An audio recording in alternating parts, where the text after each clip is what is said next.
How much do you have to tweak a Splice Sounds sample? This is going to be a very raw, unedited video. I'm really just going to talk about my thoughts about this because this has been getting a lot of popularity for both good and bad reasons in the music production world of using royalty-free samples and loops and all this kind of stuff. And obviously, I might as well say this right in the beginning of this video. I'm not talking about a kick drum or a snare. I think when people ask this question, it's usually of some type of a melody or some vocal, or basically something that when you listen to a song, you can clearly tell right away, if you know what the sample is, that you're like, oh wow, that's the exact sample and it's unedited, it's not chopped up or whatever. My maybe unpopular opinion is I don't think you have to tweak it at all. Just being honest. Now granted, one thing I do want to stress is this. One, I'm not talking about, let's say, a demo track for a kit, or kits themselves or whatever. When it comes to a sample pack, I'm not talking about, let's say if it has 4 or 5 different kits, I'm not talking about the demo track or the demo song itself. That is a subject for a whole other video.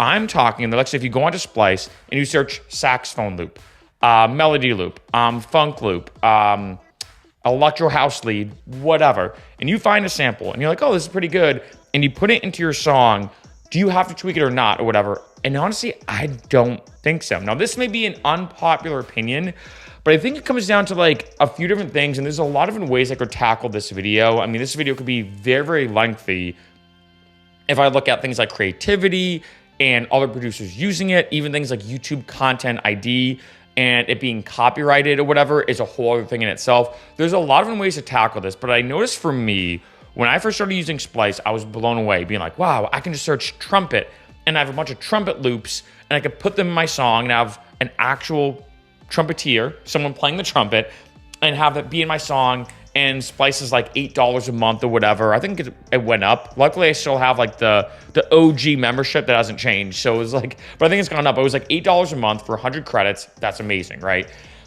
And what's interesting is when I first started using Splice, I was like, well, I have to chop it up. I have to.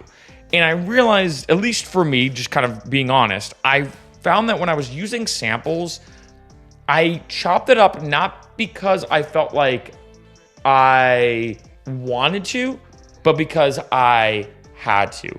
I kind of felt like that if I downloaded a sample and I just put it in as is, and I, let's say, did not pitch it up or down, if I did not have a different BPM or whatever, that I'd be cheating, so to speak. And I guess you could argue in some ways you are, in some ways you aren't. It really depends. I think it kind of goes back to this classic saying Diplo said in one of, he had like a promo video that he did where he said, it's not about how you make the samples, it's about how you use them. And I think that's a big thing because he kind of made fun of a lot of producers being like, you know, I made the wood to make the snare to then record the snare. And they kind of like made fun of a lot of producers who say like, oh, like I did this huge thing to craft this amazing sample, and there's nothing wrong with that. But I kind of agree with Diplo. He's like, look, it's like, even if you take that same melody lead and you don't tweak it at all, I think it's also how you use it in the given song in the context of everything that's going on.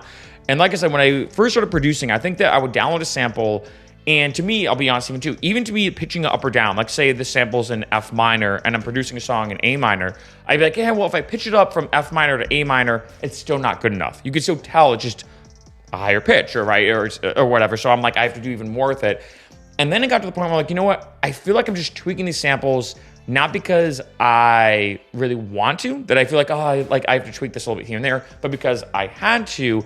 And sometimes, even looking back in hindsight, I think the way the song came out, in a sense, came out worse because I forced myself to had to tweak that sample. There are times now where I go onto Splice, and I think it's important to mention because there are times now where I go onto Splice, for example, and I hear a sample, and I'm like, this is perfect. I'm like, exactly what I was picturing in my head in terms of this exact, I look at a song like a lot of puzzle pieces, and I'm like, this exact puzzle piece that I pictured in my head that I want to put in my song, this could not nail it more accurately. This is exactly what I want. And now if I hear that, I'm like, I'm not going to tweak it at all. Honestly, I'll just throw it in because I'm like, okay, I have my own elements going on. I have all this other stuff going on. Actually, there's one exact lead. For example, I just released my new EP, Bon de Sons. There's one track, I was just Libre, where I wanted this kind of like housey organ, funky, like French style lead, but not really like a lead. It's like a sub lead, if I call it that. It's almost kind of like this like light sprinkles, so to speak, on part of the drop, found a sample, and I'm like, this is actually, could not nail it more of what I was picturing in my head. Like almost exactly on point. And I was like, there's no need to tweak this. If I went into it and tried to tweak it and all this kind of stuff, if anything, I think it might come out worse because I'm really trying to rack my brain. However, there's other times though where I download a Splice sample and I'm like, all right, this is like 50% of the way there. Decided to get some coffee, so cheers. Which is funny, when I film these videos, I always have coffee and water, in case you're curious. I never really talk about like my strategy for filming YouTube videos, but maybe we'll do a video about that in the future, ironically. But anyway, jump back to what I was talking about. I released a song called Electric Forest recently. And in that song, I used a sample that I got from Splice Sounds. And like I said, that sample when I got it was like maybe 50% of the way there-ish. I don't know, give or take, right? I don't know. And I was like, okay, it's close, but I need to tweak it. So I obviously pitched it up. I did all this stuff to it and created this whole new melody design. I chopped it, kind of moved some stuff around. Ironically, in case you haven't seen it, I did a video called How to Make a Song Like Pretty Lights. So Pumpkin's coming back as well. How to make a song like Pretty Lights, Grizz, Grammatic, kind of that electro, hip hop, future funk, glitch hop style. And in that song, that's actually the exact sample I used that you can see how I tweaked it. And I did an entire video kind of breaking it down. And after I posted that video, I was like, you know what? I was like, I actually really like this melody. Maybe I can use it for like an actual song rather than like a demo song just to showcase it for the video. So I took it, made the song Electric Forest. But I think what's interesting is now, like I said, if I get a sample, to me, I'm not asking myself, am I tweaking it because I feel like I have to, or because I want to? And that's the big question. I think it's like almost like a big ego thing. And I think I kind of get where some people are coming from, where let's say if you're a beginner and you just grab a kick sample, you grab a melody design, you grab a vocal sample and you put it together. Did you really do anything? Well, not really. Yes, it's mixing and mastering, but it's tricky. But I think now, I think everything comes full circle, right? Where I think for a lot of maybe beginning producers, they use Splice Sounds because they really have to. They're like, I don't even know how to create a melody. I don't even know how to chop it up, even if I wanted to, right? And then you get to this like second phase where you're like, okay, now I'm gonna chop it up. I have more creativity. I have more skills when it comes to music production and blah, blah, blah.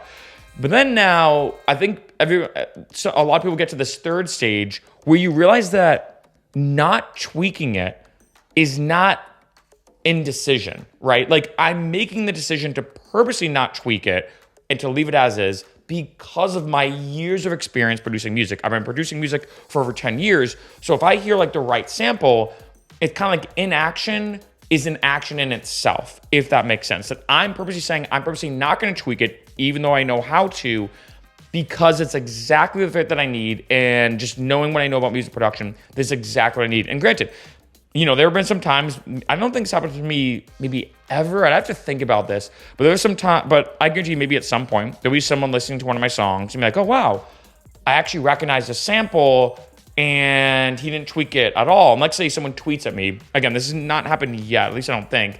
Let's say someone tweets at me saying, hey man, I saw you use a sample in this pack. You didn't even tweak it. I'm like, cool. Well, one, that's what royalty-free sounds are for. Like I put it in the song. Two, it fits the song of what I want. And in addition to all my songs, if let's say I am using a sample, I'm not tweaking it, I still add a bunch of other stuff into that song because of, you know, of course, creativity, which I'll talk about in a second.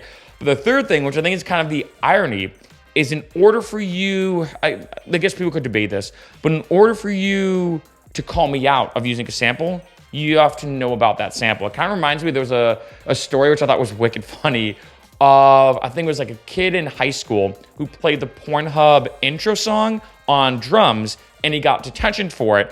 And a lot of the people were like, but you only could know about that intro song if, you know, so it's kind of the irony. You only know about it if you know about it. So aren't you kind of also at fault too? Or that's a whole other subject for a whole other video. That's kind of what it reminds me of when it comes to Splice Sounds.